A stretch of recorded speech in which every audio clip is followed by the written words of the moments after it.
नमस्कार, आपके साथ मैं हूं नीतू रॉय और आप देख रहे हैं CCN न्यूज 24 चैनल। दर्शकों, शिवसेना पार्टी दिल्ली प्रदेश अध्यक्ष संदीप चौधरी से जब हमने आने वाले निगम के चुनाव को लेकर और शिवसेना पार्टी के कार्य को लेकर बात करना शुरू किया तो उन्होंने अपने ही वार्ड 24N के 3 प्रत्याशियों को लेकर कुछ ऐसा कहा जिसे सुनकर हम खुद हैरान हो गए। कोई भी व्यक्ति खुलेआम कैमरे पर ऐसा कैसे बोल सकता है। उन्होंने तीनों, जिसमें प्रदीप मित्तल, सत्यवान राणा और सतीश गुप्ता को लेकर कुछ ऐसा कहा जिससे पूरे वार्ड 24N में हंगामा मचा। मीडिया समाज में आईने का काम करता है। अब ये जानना होगा कि संदीप चौधरी की इन बातों में कितनी सच्चाई है और इनके ये कहने के बाद अब क्या बातें सामने निकल कर आती है। देखिए इस वार्तालाप में उन्होंने क्या कुछ कहा। नमस्कार, CCN न्यूज 24 चैनल देख रहे सभी दर्शकों का स्वागत है। दर्शकों, मैं दिनेश इस समय मौजूद हूँ दिल्ली रोहिणी सेक्टर 16 के अंदर। दिल्ली प्रदेश ऑफिस है यहाँ पर। बात करेंगे, यहाँ पर संदीप चौधरी मेरे साथ मौजूद हैं जो कि दिल्ली प्रदेश अध्यक्ष हैं शिवसेना पार्टी से। शिवसेना पार्टी बहुत सुर्खियों में रही आने वाले चुनाव को लेकर के, खास मुद्दों को लेकर के। एक तीखी नोक झोंक की बात करेंगे, आज सीधी सीधी बात करेंगे दिल्ली प्रदेश अध्यक्ष संदीप चौधरी से। नमस्कार संदीप जी। नमस्कार दिनेश जी। संदीप जी, आज आपसे कुछ अहम मुद्दों के ऊपर से मुझे सीधी सीधी बात करनी है। बहुत सारे सवाल हैं जनता के, विपक्ष के, उनको लेकर के। दिनेश जी, मैंने आपके कई इंटरव्यूज देखे हैं, यूट्यूब पे भी आपने डाले हुए हैं जी। तो आपके चैनल के माध्यम से एक बात कहना चाहूँगा। आप तो वैसे भी सीधी सीधी बात करते हैं जी।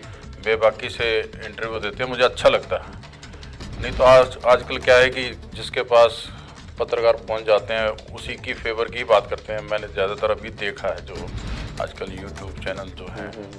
नहीं, आज मैं आपसे बिल्कुल ना पक्ष की बात करूंगा ना विपक्षी करूंगा, केवल निष्पक्ष की बात करेंगे यहाँ पर संदीप चौधरी से, दिल्ली प्रदेश अध्यक्ष संदीप चौधरी से। संदीप जी, सबसे पहला मेरा सवाल आपसे ये रहेगा कि आपकी पार्टी को 50 साल से ऊपर हो चुके हैं, लेकिन फिर भी वो पूरे भारत में अभी तक अपना साम्राज्य नहीं कर पाई है। कहीं ना कहीं महाराष्ट्र में क्यों अटक गई है? हिंदू हृदय सम्राट श्रद्धेय बाला साहेब ठाकरे जी की पार्टी है हमारा संगठन है, परिवार है। जब एक समय था, जरूरत थी हिंदुत्व का काम करने की और एक शुरुआत बाला साहेब ने मुंबई से की। उस समय भारतीय जनता पार्टी वहाँ पर सरकार बनी जब महाराष्ट्र में, तो गठबंधन में थी। श्रद्धेय बाला साहेब ठाकरे चाहते तो देश के प्रधानमंत्री बन सकते थे अगर वो महाराष्ट्र से बाहर निकलते तो। क्यों नहीं निकले? उस समय भाजपा के साथ गठबंधन होने की वजह से महाराष्ट्र में रहना उन्होंने ठीक समझा और हिंदू वोटों का विभाजन ना हो, इस कारण से उन्होंने भारतीय जनता पार्टी को पूरे देश में विस्तार करने का मौका दिया और उन्होंने कहा कि हम महाराष्ट्र संभालते हैं, आप देश संभालें, एक हिंदुत्व की और राष्ट्रवाद की भावना को लेकर। तो आप 55 साल के कार्यकाल को देखते हुए, भाजपा के कार्यकाल को देखते हुए संतुष्ट है, मतलब कि वो हिंदुत्व के ऊपर सही काम कर रहे हैं या नहीं कर रहे हैं? अब समय आया है 55 साल के बाद? नहीं, 55 साल के बाद की बात नहीं है। एक समय आता है, हर टर्निंग पॉइंट होता है। अभी महाराष्ट्र में आपने देखा कि बहुत सवाल उठे सरकार पर, हमारी पार्टी पर, कि पहले जैसी पार्टी नहीं रही। लेकिन मैं ये मानता हूं कि लोकहित के लिए विपरीत विचारधारा की पार्टी अगर आपके साथ है, लेकिन कॉमन मिनिमम प्रोग्राम के तहत आप सरकार चला सकते हैं अपनी विचारधारा को मानते हुए। हिंदुत्व हमारा प्राण है, हिंदुत्व को हम कभी भी नहीं छोड़ सकते। ये 55 साल से हिंदुत्व कहाँ चला गया था? मैं तो सीधा सीधे ये जानना चाह रहा हूँ। 55 साल पहले पार्टी का गठन होता है, सरकार बन जाती है महाराष्ट्र के अंदर। 55 साल से महाराष्ट्र के बाहर हिंदुत्व नजर नहीं आया, या 55 साल से सरकार सो रही थी? नहीं, उस समय हमारा गठबंधन चल रहा था बीजेपी से और भाजपा ने 2 सीटों से देखो कहाँ तक पहुँच गए वो लोग। उन्होंने विस्तार किया अपने, उनकी अपनी मेहनत थी या उसके अंदर शिवसेना का हाथ है? श्रद्धेय बाला साहेब ठाकरे जी ने एक रास्ता उनके लिए खुला छोड़ा। जैसे जैसे कि चाहते तो वो महाराष्ट्र से बाहर निकल सकते थे और पूरे देश में शिवसेना का विस्तार कर भी सकते थे। क्यों नहीं किया? मैंने आपसे बोला ना कि हिंदू वोटों का विभाजन ना हो, हिंदू संगठन या हिंदू पार्टियां एकजुट होकर कार्य करें तो ज्यादा अच्छा है। विभाजन तो तब भी हो रहा था, कांग्रेस पार्टी भी थी तब। उन्होंने महाराष्ट्र में रहना ठीक समझा क्योंकि उनको कोई पद की लालच नहीं थी। अगर पद का लालच नहीं था तो फिर चुनाव क्यों लड़ा वहां पर? पार्टी क्यों बनाई? पार्टी बनाई, उन्होंने खुद नहीं लड़ा ना। तो नहीं, खुद नहीं लड़ा या किसी को लड़वाया, बात तो एक ही है। लेकिन अब आप सवाल करेंगे कि अब चुनाव क्यों लड़ा, आप मुख्यमंत्री क्यों हैं शिवसेना के, तो उसका एक सीधा सीधा जवाब है, कभी भाजपा ने महाराष्ट्र में अपने आप को छोटा भाई और शिवसेना को बड़ा भाई माना था, लेकिन अपनी बात से ये पीछे हटे। जो 2.5 साल का फॉर्मूला था मुख्यमंत्री बनने का, तो वो अपनी बात से पीछे हटे। तो ऐसे में एक समझते हैं कि अहम और एक घमंड भाजपा के अंदर आया और समय को और परिस्थितियों को देखते हुए माननीय उद्धव साहब ठाकरे जी ने वहाँ पे सरकार बनाना ठीक समझा। अभी तो आपने मुझे ये बताया कि उनको किसी पद की लालसा नहीं थी, तो फिर राजनीति में क्यों आए? और राजनीति में आने के बाद उन्होंने चुनाव क्यों लड़ा, पार्टी क्यों गठन किया, वहां पर सरकार भी बना ली और फिर भी कुर्सी की लालसा नहीं थी? समय परिवर्तन के साथ साथ लालसा बढ़ गई, परिस्थितियां बदल जाती हैं और लोगों के हित के लिए, जनहित के लिए थोड़ा बदलाव आता है। ये लालसा वाली इसमें कोई बात नहीं है और बहुत ही उन्होंने अपने कार्यशैली से बता दिया है कि वो एक लोकप्रिय मुख्यमंत्री हैं और माननीय सर्वोच्च न्यायालय ने भी कोरोना काल में किए गए कार्यों की सराहना की है। संदीप जी, जो कोरोना काल की अगर मैं बात करूं तो वो 55 साल के बाद आया है। इस 55 साल तक मैं जानना चाह रहा हूं कि पार्टी ने अपना विस्तार क्यों नहीं किया, कहीं ना कहीं हिंदुत्व को आगे क्यों नहीं बढ़ाया? क्या 55 साल के बाद उनको ध्यान में आता है कि हमें वोट बढ़ रही है, उनको इकट्ठा करना है? संगठन की स्थापना को 50 वर्ष से ऊपर हुए हैं। जब शुरुआती दौर में बाला साहेब ने समाज सेवा के लिए संगठन का निर्माण किया था, राजनीति में बाद में आए हैं। मतलब उन्होंने राजनीतिक पार्टी नहीं बनाई, शिवसेना बनाई, बाद में बनाई। पहले वो 80% समाज सेवा और 20% राजनीति की बात की उन्होंने। लेकिन वो राजनीति जब वो 20% राजनीति आप मुझे बता रहे हो वो करेंगे, 80% समाज सेवा करेंगे, तो 20% राजनीति तो तभी करेंगे जब वो राजनीति में होंगे। नहीं, शुरू में चुनाव नहीं लड़ती थी शिवसेना, बाद में लड़ना शुरू किया। शुरू में केवल एक 100% राजनीति, हाँ, समाज सेवा के लिए बनाई थी, संगठन बनाया था, बाद में राजनीति में उतरे, जरूरत महसूस की, क्योंकि सत्ता के बगैर भी आप सेवा नहीं कर सकते लोग। आप ये कहना चाह रहे हो कि शिवसेना पहले एक सामाजिक संस्था थी, राजनीतिक पार्टी, सामाजिक संगठन बनाया था उन्होंने, बाद में फिर चुनाव लड़ने की जरूरत महसूस हुई तो फिर चुनाव लड़ना शुरू किया। ऐसी क्या चीजें उन्होंने देखी थी कि जिनको पार्टी बनाना पड़ा, सामाजिक संस्था से हट करके जिसको पार्टी बनानी पड़ी, राजनीतिक पार्टी, क्या जरूरत पड़ी थी? जरूरत तो संगठन किस लिए बनाया जाता है? लोकहित के लिए, जनहित के लिए, समाज के लिए, धर्म के लिए, राष्ट्र के लिए। लेकिन अब ऐसा है नहीं, सीट पाने के लिए संगठन तैयार किया जाता है, राजनीति करने के लिए नहीं, ऐसा नहीं है, ऐसा तो नहीं है। अब राजनीति भी तो एक माध्यम है ना समाज सेवा का। राजनीति आप कैसे करते हैं तो आपके ऊपर डिपेंड करता है ना। अब केजरीवाल जी दिल्ली में आए तो मुख्यमंत्री बनने के बाद बदल गए। वो पहले उन्होंने कहा था कि मैं वो जन लोकपाल बिल भी लाऊंगा, मैं भ्रष्टाचार भी मिटाऊंगा, आप जेब में कैमरे रखें, कोई रिश्वत लेते कोई ऑफिसर हो तो उसकी वीडियो बना लीजिए। तो मतलब वो बहुत सी बातें उन्होंने गलत की, जो मतलब उसमें साबित नहीं कर पाए। वो जो उन्होंने कहा वो किया नहीं। उन्होंने तो शुरू में ये भी कहा था कि मैं समर्थन न लूँगा न दूंगा किसी भी पार्टी के, तो कांग्रेस के समर्थन से सरकार बनाई उन्होंने, समर्थन दिया कांग्रेस को। तो कथनी और करनी में अंतर है। वो समर्थन के साथ तो आप लोगों ने भी सरकार बनाई है, तो है, चल रही है सरकार, बहुत बढ़िया चल रही है, बढ़िया चल रही है ना सरकार। उसके बावजूद भी विस्तार क्यों नहीं हो पाता? जरूरत आगे महसूस क्यों नहीं करी पार्टी ने, मतलब महाराष्ट्र से बाहर निकल करके?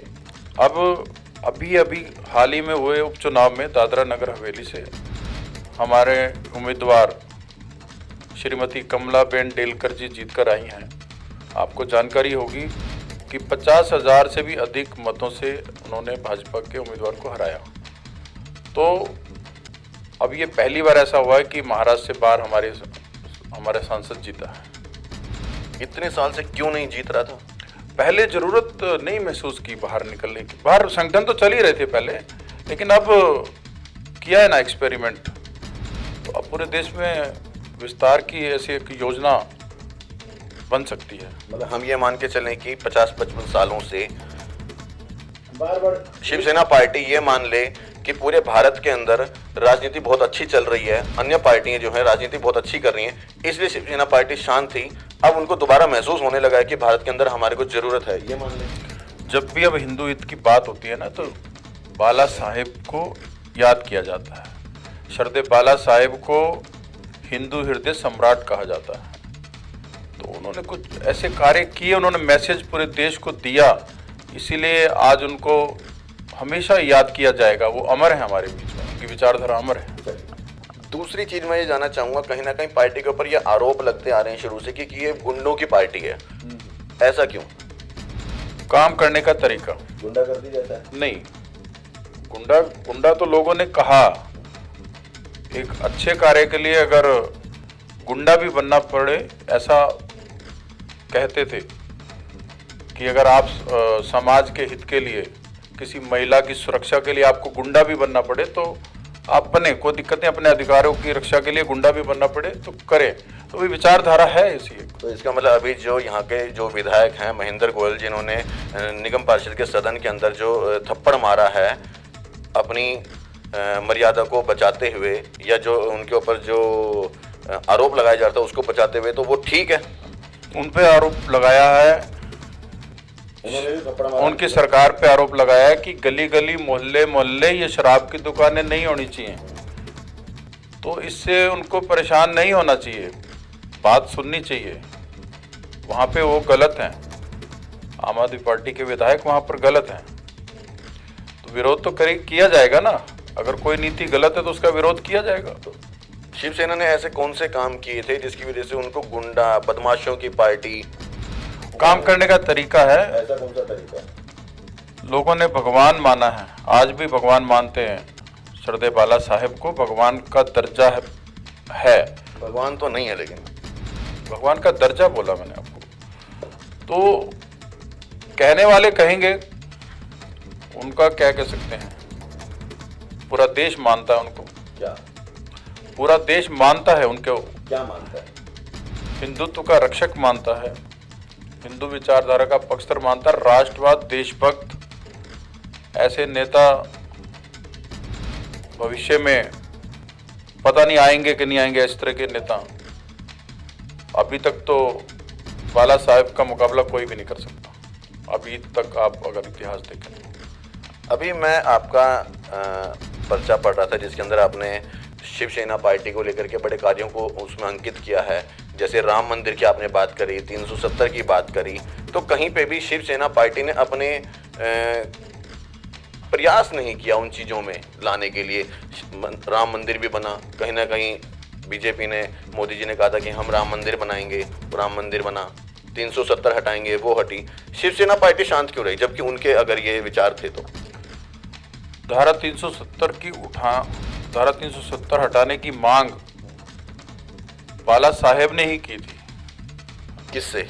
सरदेव बाला साहेब ने ही मांग की थी। किससे की किस मांग? अपने विचार दिए थे कि ये धारा 370 हटनी चाहिए, कश्मीर से आतंकवाद खत्म होना चाहिए। ये तो हम किताबों से पढ़ते हैं। उन्हीं का सपना ही साकार हुआ है कि आज भाजपा आज इस योग्य बनी थी। तभी से लेकर अब तक तो धीरे धीरे करके उन्होंने अपना संगठन का विस्तार किया और सत्ता में आई, तो एक अच्छा कार्य किया। उसमें तो हम पूरा समर्थन भी करते हैं। जो काम बीजेपी ने अच्छे किए हम उनका समर्थन करते हैं। धारा 370 है, राम मंदिर निर्माण का, श्री राम मंदिर निर्माण का जो विषय है, उनमें हमेशा हम साथ हैं, हमेशा ही साथ रहे हैं।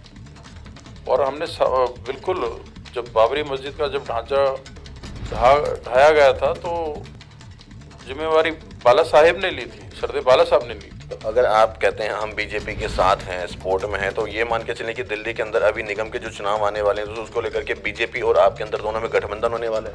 हम किसी के साथ या वैसे साथ की बात नहीं कर रहे हैं। हमारी अपनी विचारधारा है, हिंदुत्व की विचारधारा है। जो हिंदुत्व का कार्य करेगा ठीक है, हम तो उनका समर्थन करते ही हैं। बीजेपी भी कहती है, मोदी जी कहते हैं कि हम हिंदुत्व के साथ हैं। नहीं कहती है तो जो अगर जो कार्य अगर हिंदुत्व के करेंगे तो हम उनके साथ हैं, करते हैं, हम समर्थन में साथ हैं। भारतीय जनता पार्टी हिंदुत्व के कार्य करती है या नहीं करती? कुछ काम करे हैं, मैं ये थोड़ी ना कह रहा हूँ नहीं किए उन्होंने। कौन से काम नहीं किए हैं हिंदुत्व के लिए? नहीं किए, अब उसका तो कोई वो थोड़ी ना कि जो किए हैं। धारा 370 की बात की, देश हित की बात, और मंदिर निर्माण हुआ वो कोर्ट के माध्यम से, माननीय सर्वोच्च न्यायालय जी के माध्यम से हुआ। जैसे भी चलो संघर्ष किया, सभी ने मिलकर किया। हिंदू संगठनों को सबको मिलकर काम करना चाहिए बिना राजनीति के। आने वाले चुनाव में यदि बीजेपी के साथ आपको संगठन करना पड़े निगम के चुनाव में, तो क्या आप करेंगे या नहीं? ये निर्णय मेरा नहीं है, मैं नहीं कह सकता इस बात को। ये तो हमारे हाईकमान, हमारे पक्ष प्रमुख साहब कह सकते हैं। मैं अपनी तरफ से निर्णय नहीं दे सकता ना आपको। होगा तो हाँ, क्योंकि आगे देखेंगे। वो तो जब ऊपर से जो आदेश आएगा, हम तो आदेश को मानते हैं। अभी शिवसेना पार्टी अपने आप को कहाँ देख रही है इस समय दिल्ली के चुनाव को लेकर के, निगम के चुनाव को लेकर के कहाँ देखते हैं? अभी काफ़ी आम आदमी पार्टी के भी और बीजेपी के भी कुछ जो अभी वहाँ काम कर रहे हैं, उन्होंने हमसे अप्रोच किया है। जो हमारा इस समय मतलब चुनाव लड़ाने का जो आपको मैं वो बेस बता रहा हूँ, दिल्ली के अंदर बेशक संगठन पूरी तरह से तैयार नहीं है, लेकिन शिवसेना के नाम से ही, मतलब शिवसेना नाम से ही जानी जाती है। तो काफ़ी लोग हमारे संपर्क में हैं जो भाजपा में भी काम कर रहे हैं, आम आदमी पार्टी में भी कर रहे हैं कि उनको शायद टिकट वहाँ से नहीं मिलता, तो वो शिवसेना से चुनाव लड़ने की इच्छा जताई है उन्होंने। तो हम उनकी लिस्ट बना रहे हैं, कुछ ऐसे लोगों की और कुछ हमारे संगठन के ही काबिल जो कार्यकर्ता हैं उनकी लिस्ट बना रहे हैं। देखते हैं कितनी सीटों पर चुनाव लड़वाए जाएंगे, अब आगे तय करेंगे अभी। लेकिन वाकई बड़ी हैरानी की बात है कि भारत की राजधानी दिल्ली से 55 साल के बाद शिवसेना पार्टी दोबारा तैयारी में है कि हम भारत के अंदर विस्तार, और वो शुरुआत जो है दिल्ली प्रदेश से हो रही है। बार बार एक बात मत पूछो आप दिल्ली से बाहर भी है तैयारी या नहीं है ये बताएं? दिल्ली से बाहर मुझे मालूम कि मैं तो दिल्ली की बात करूँ, मेरे पास दिल्ली की जिम्मेवारी है। तो आने वाले चुनाव में क्या क्या आपको यहाँ पे क्षेत्र में क्या बुराइयां लग रही हैं या पार्टियों में क्या बुराई लग रही है कि जिसके कारण आपको लगता है कि हमें भी शिवसेना को दिल्ली में लाना चाहिए? नगर निगम का चुनाव जो है ना, एक छोटा चुनाव है, वार्ड का चुनाव है। जब राष्ट्रीय राजनीति की बात आती है तो हमने मोदी जी का समर्थन किया है, लेकिन दिल्ली की जब सरकार बनाने की बात आती है तो दिल्ली की जनता खुद जागरूक होती है कि वो किसको वोट दे। जागरूक जनता ने तो केजरीवाल को जिता दिया। वो जिताया है उम्मीदों पे, लेकिन अभी पे खरी नहीं उतरे बहुत चीज़ों में। जैसे कि दिल्ली में इस तरह के दंगे कभी नहीं हुए थे जो जाफराबाद में, और अभी पीछे जो दंगे हुए सीलमपुर इलाके में, या उस जहाँ पे मुस्लिम बहुल क्षेत्र या मुस्लिम की आबादी थोड़ी ज़्यादा है, तो इन्होंने इनके निगम पार्षद उसमें लिप्त पाए गए और केस भी बनाए गए उनके ऊपर। तो आम आदमी पार्टी की विचारधारा से मैं सहमत नहीं हूँ। और बाकी रही मुफ्त की राजनीति बहुत दिनों तक नहीं चलती। थोड़े दिन चला लोगे आप, शुरू में अच्छी लगती है लेकिन बहुत दिनों तक नहीं चलेगी। मुफ्त की राजनीति का थोड़ा सा क्लियर करेंगे दर्शकों? मुफ्त की राजनीति ये है कि जब आप 200 यूनिट तक बिजली फ्री दे रहे हैं तो कहाँ से देंगे? अपना देंगे तो सरकारी वो कहते हैं हम टैक्स जो हम जनता से लेते हैं वही पब्लिक पे लगा रहे हैं, वो कहाँ गलत है? फिर बिल्कुल ठीक है वो तो जो टैक्स है ना उसमें कुछ नया बनाए, लेकिन तब भी सरप्लस में जाएगी भाजपा का बजट नहीं। सरकार का बजट। आप तो पत्रकार हैं, बताओ मुझे एक हॉस्पिटल नया बना है क्या दिल्ली के अंदर? नए की बात नहीं कर रहा मैं, नए स्कूल बने हैं क्या? सुधार हुआ है, सुधार क्लासरूम बने हैं, कुछ ना कुछ तो सुधार तो कुछ ना कुछ तो करेंगी। जो पुरानी चीजों को ही इन्होंने वही पुरानी चीजें हैं, बस उनको मेंटेन किया थोड़ा। शिक्षा का स्तर जो पहले दिल्ली सरकारी स्कूलों का था वो आज कहीं बेहतर हो चुका है। हाँ वो ठीक है, उसमें जो काम किया है उसमें हम समर्थन करते हैं, स्वास्थ्य का मानते हैं। क्षेत्र में बात करें तो वहाँ पे भी बहुत सुधार हुआ है। स्वास्थ्य में उन्होंने मोहल्ला क्लिनिक बना दिए हैं, लेकिन मोहल्ला क्लिनिक सभी चल नहीं रहे हैं। इतना पैसा उन पे लगाया। पीछे कोरोना काल में तो नहीं चल रहे थे मुहल्ला क्लिनिक, बंद क्यों हो गए थे फिर? वो उसको जारी रखना चाहिए। अभी देखो केजरीवाल जी एक चालाक लोमड़ी तो क्या कहूँगा मैं, एक चालाक व्यक्ति हैं। वो अपने माइंड से चलते हैं। पढ़े लिखे नहीं, पढ़े लिखे तो बहुत लोग होते हैं, लेकिन थोड़ी धूर्त मानसिकता उनकी। सीएम है, आरोप लगा रहे हैं सीधे सीधे केजरीवाल पे, किन आधारों पे? अभी इलेक्शन का टाइम है, इन्होंने काम शुरू कर दिए सारे इधर उधर, जो भी इन्होंने अपने कार्यकर्ताओं को दौड़ाना भी शुरू कर दिया। उनका तो ये कहना है कि पिछले 2 साल लॉकडाउन में रहे, कोरोना काल में रहे, तो काम रुके हुए थे, अब वो दोबारा शुरू हो गए। देखो मैं यहाँ पर दिल्ली में, अगर मैं आज शिवसेना में हूँ, हिंदुत्व विचारधारा की वजह से हूँ। हम सरदेव बाला साहेब के सच्चे शिव सैनिक हैं। सबसे पहले दिल्ली के अंदर हिंदुओं के साथ बहुत अन्याय हो रहा है इस समय। बात करनी नहीं चाहिए धर्म की, लेकिन करनी पड़ रही है मजबूरी। राजनीति के अंदर आना चाह रहे हैं तो हिंदुत्व की बात करें तो कहीं ना कहीं धर्म की बात तो बिल्कुल। और हमारी जो प्रायोरिटी रहेगी, प्राथमिकता दिल्ली के अंदर हिंदुत्व विचारधारा की ही रहेगी। नहीं, आपने जो आरोप लगाया भी केजरीवाल के ऊपर, वो किन आधारों पर लगाया? शुरू से ही ले लो आप, अपनी बात पर कायम नहीं रहते। ये एक तो इन्होंने समर्थन देने न लेने की जो बात की कि मैं अपने बच्चों तक की कसम खाता हूँ, तो मेरे ख्याल से इस चीज़ की ज़रूरत नहीं होती। आप राजनीति कर रहे हैं, बच्चों की कसम खाते हैं नहीं खाते हैं, मतलब बच्चों की कसम खाने तक नौबत क्यों आई? आप पब्लिक को विश्वास दिला रहे हैं कि मेरा विश्वास करें, तो उस बात पे वो पीछे हटे। बाद में कांग्रेस के साथ बनाई ना सरकार। दूसरी बात यह है कि इन्होंने कहा था कि 15 लाख कैमरे लगेंगे दिल्ली में, तो आरटीए से पता कर लेना कितने लाख कैमरे लगे हैं, क्या लगा है। महिला सुरक्षा की बात की थी, कमांडो फोर्स बनाएंगे कोई इस तरह के। मुझे लगता है कि दिल्ली के अंदर तो अपराध हुए हैं बाद में भी। अपराध तो वो तो बहुत पुराने होते हैं, लेकिन कहीं ना कहीं रोकथाम भी लगी है। उन्होंने सीसीटीवी भी लगाए हैं, वाईफाई भी दिया है, और बसों में मार्शल भी काम कर रहे हैं। सीसीटीवी लगाए हैं, लेकिन जितने लगने चाहिए उतने नहीं लगे हैं। काम चल रहा है, कितने चल रहे हैं, लगाए हैं तो वहाँ चल नहीं रहे। तो उनकी कथनी और करनी में अंतर है। इसलिए दूसरा, वो अब मस्जिदें हैं, जैसे मस्जिदों के मौलवियों की इन्होंने तनख्वाह बढ़ाई, तो मंदिरों के जो पंडित हैं उनको इन्होंने कुछ भी नहीं दिया। आपकी बिल्कुल इस बात से सहमत है। कहीं ना कहीं दिल्ली सरकार में हमारे को पहले भी इस चीज़ की शिकायत मिली कि कहीं ना कहीं जब हिंदुत्व की बात करते हैं, हिंदू राष्ट्र की बात करते हैं, तो मंदिरों के पुजारियों की तनख्वाह क्यों नहीं? ये सवाल बनता है सीधा सीधा दिल्ली सरकार के ऊपर। माना कि उन्होंने शिक्षा और स्वास्थ्य के ऊपर काम किया, कहीं ना कहीं मंदिरों के ऊपर भी ध्यान देने की बहुत जरूरत है, क्योंकि पंडित इस समय जो दिल्ली के जो है, अगर बात करूं, दिल्ली राजधानी है, देश की राजधानी है, हिंदुत्व की बात करें तो कहीं ना कहीं हमारी आस्था का जो है प्रतीक माना जाता है हिंदुत्व, तो उसके ऊपर ध्यान देने की अति आवश्यकता है। जी बताएं। ये हमारी मांग भी है कि जो मंदिर में पुजारी होते हैं उनके भरण पोषण के लिए, वो उनका परिवार भी होता है, तो उनको भी सरकार से एक फिक्स अमाउंट, एक फिक्स तनख्वाह या उसको आजीविका का, मतलब कम से कम उनको कुछ तो दें। सरकार कुछ तय करे कि इनको इतना मिलेगा। आपको क्यों लगता है कि उन्होंने मौलवियों के लिए कर दी लेकिन पंडित के लिए नहीं करी मंदिरों में? ऐसा क्यों, क्या लगता है? तुष्टिकरण, मुस्लिम तुष्टिकरण की सीधी मुझे लगता है, जहाँ तक मतलब हमने समझा है, ये कम्युनिस्ट विचारधारा के व्यक्ति हैं। मतलब हम ये मान के चलें कि अगर आपकी पार्टी यहाँ पर आ जाती है, शिवसेना आ जाती है, तो पंडितों को भी मिलेगा?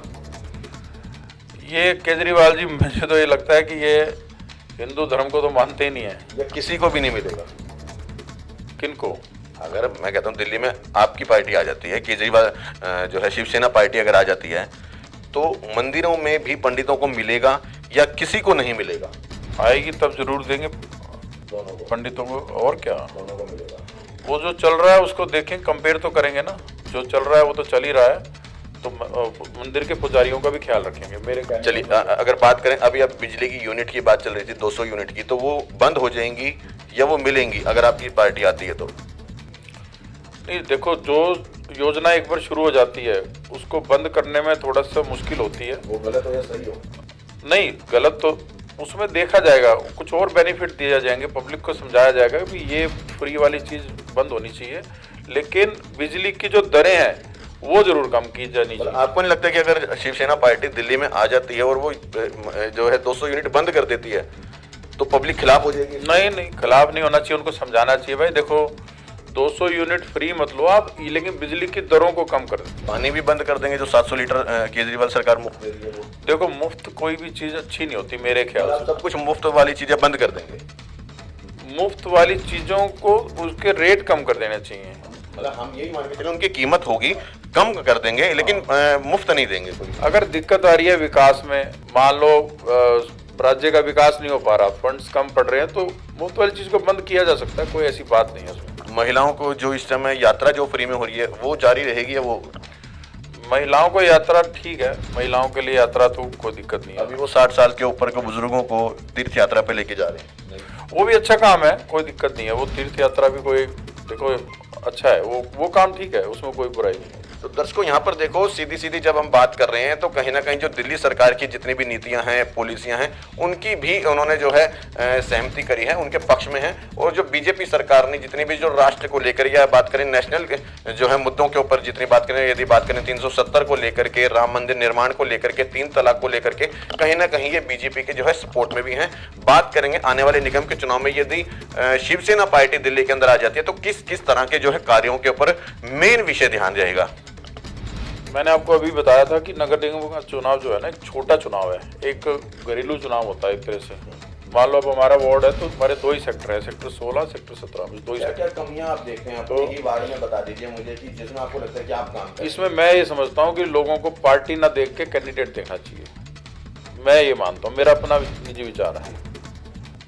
अगर कैंडिडेट मान लीजिए अब हमने यहाँ कैंडिडेट उतारा, कैंडिडेट तो आपके एरिया से आ चुके हैं, प्रदीप मित्तल जो कि आम आदमी पार्टी से तैयारी में। अपनी पार्टी की बात कर रहा हूँ, प्रदीप मित्तल और भी नाम है आम आदमी पार्टी के, अगर देखा जाए तो एक, हाँ वो एक और भी हैं, यहीं रहते हैं हमारे पड़ोस में। 2 हमारे मित्र आते बताते हैं कि हाँ मैं टिकट मांग रहा हूँ, ये सतीश गुप्ता जी। हाँ तो कौन सा चेहरा ठीक लगता है आपको? मैं तो शिवसेना पार्टी से हूँ, इनका चेहरा क्या बताऊं। अभी तो आपने कहा था पार्टी नहीं देखनी चाहिए, चेहरा देखना चाहिए, चेहरा उस हिसाब से जो है चेहरा अगर ठीक है तो कौन सा चेहरा ठीक है? चेहरे ठीक है, सत्यवान राणा एक साफ छवि का व्यक्ति है, लेकिन जब बात चुनाव की आएगी तो हम देखेंगे किसका, हम अपने कैंडिडेट को जिताने की कोशिश करेंगे। सत्यवान राणा जी का नाम लिया, सत्यवान राणा जी छवि ठीक है, प्रदीप मित्तल। मैंने आपसे कहा ना कुछ लोग मेरे संपर्क में हैं, वो कह रहे हैं कि अगर हमें वहाँ मौका नहीं मिला तो हम चुनाव जरूर लड़ेंगे, निर्दलीय लड़े चाहे। तो मैंने उनको समझाया भी निर्दलीय लड़के क्या करोगे, आप शिवसेना का टिकट देंगे आपको, तो वो सहमति है उनकी। तो ये हम उस समय बताएंगे आपको कि कौन व्यक्ति जो अच्छी छवि के होंगे या आपने 3 नाम में से एक नाम को अच्छी छवि का बताया तो बाकी तो कैसे हैं? एक ये जो आम आदमी पार्टी से वैसे मुझे कहना नहीं चाहिए लेकिन मैं बता देता हूँ, चलो मैं क्लियर बात करने वाली बात। सत्यवान राणा और एक क्या नाम, सतीश गुप्ता, ये 2 कैंडिडेट मैं मान सकता हूँ, क्योंकि प्रदीप मित्तल जो है वो एक बिल्डर लॉबी से आते हैं, तो बिल्डर पहले भी इनका थोड़ा सा गड़बड़ रहा है मामला, यहाँ के लोग जानते ही हैं। क्या गड़बड़ रहा है? अभी अपने स्वार्थ के लिए कर तो रहे हैं काम, इलेक्शन आ रहा है तो ये हर बार करते हैं काम। पहले ये बीजेपी में थे तब भी ऐसे ही इलेक्शन से 1-2 महीने पहले शुरू कर देते हैं एकदम अचानक, लोगों को खिलाना पिलाना है जो भी काम होते हैं, बाद में फिर बिल्कुल जीरो हो जाते हैं। तो ये स्वार्थ वाले को मतलब नेताओं वाले गुण नहीं है। क्षेत्र की जनता इस समय बहुत लोकप्रिय अपने आप को इस समय उनको बता रही है, क्षेत्र में हर तरह के इस समय काम करें। मैं बताऊंगा इस समय लोकप्रिय वो आम आदमी पार्टी का, हाँ तो लोकप्रिय अगर पार्टी है तो उसी की आधारों पे तो वो चल रहे हैं। कहीं ना कहीं इस समय क्षेत्र की जनता के लिए पिछले काफी समय से हम पूरी मीडिया देखती जा रही है, यहाँ की पूरे जो है मीडिया जगत जितना भी है, यहाँ के जितने भी मीडिया वाले सभी देखते जा रहे हैं कि कहीं ना कहीं क्षेत्र की जनता के काम वो जो है निस्वार्थ भाव से इस समय कर रहे हैं। फिर आप आरोप लगा रहे हैं। देखो जो भी निगम पार्षद आते हैं ना, ये तो कहने वाले तो आप मेरे बारे में भी बोल देंगे, वो इस विषय पे जो मैं बोलना चाह रहा हूँ बोल देंगे कि भाई ये भी व्यक्ति, ये भी तो ऐसे करते हैं वैसे करते हैं। आपके लिए तो पूरी पार्टी के बारे में बोलते हैं, शिवसेना पार्टी के बारे में बोला जाता है कि गुंडों की पार्टी है। नहीं ऐसा की बात है।